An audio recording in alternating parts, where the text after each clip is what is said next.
Hello and welcome to this week's edition of the Small Business Leadership Podcast with me, your host, Joanna Hooper. Now, in my coaching, I often find that topics seem to come in waves. I get like a week or two where I seem to be talking about the same topic or theme. And this week, it's what I'm calling conformance versus compliance. Okay, what does that even mean? I'm talking to a lot of business owners at the moment who are struggling with one particular staff member who, despite what they try, does not seem to be doing what's expected of them. And there's this funny thing that happens. The less compliant the individual becomes, the more directive the leader becomes. So they start getting bossy and frustrated and impatient and asking the same questions over and over again and demanding deadlines. And you can even see with my hand gestures, like very aggressive. And what tends to happen is the more that they lean in, if you like, to that slightly directive style of leadership, the more non-compliant the workforce member becomes.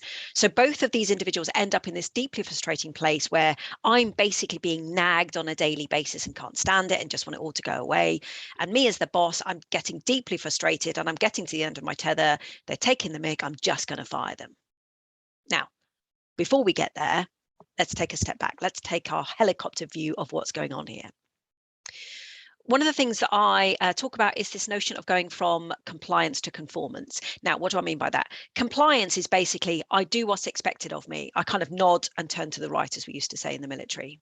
Now, that will be because of two reasons. Either I'm a pretty compliant person anyway, so if you say to me to do something, I go, cool, and I do it. Or it might be because actually I'm frightened of not doing it. Now, the great bit about compliance is that you will get what you expect. As a leader, things will be going exactly the way that you want. So you will feel warm and fuzzy. The bad thing is, as a leader, is imagine putting your foot on the accelerator of a car. The car only goes when your foot is on that accelerator. And that's exactly the same with compliance. The minute you go on leave, the minute you turn your back, the minute you get busy with other things, that compliance starts to, evaporate a smidge. The cat's away, the mice will play, etc. So rather than compliance, what we should be looking for in our workforce is conformance. Now, conformance is I still do what's expected of me, but I choose to do so. And the reasons I choose to do so is because I get it. I know where you're going and why it's important.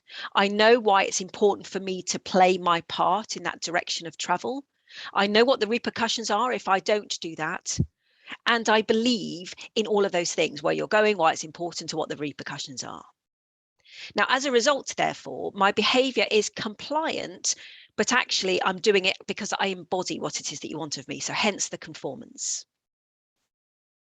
Now, with all of our leadership relationships, what we're looking for is conformance in our people rather than compliance. The reason for that is, as our businesses grow, we don't have the time to have our foot on the accelerator of every single one of the members of our workforce. And actually, we don't want to. That way lies, breakdown and burnout. What we actually want is for people to be embodying what we need of them with our hands off the tiller. We don't need to do anything. It just kind of happens around us.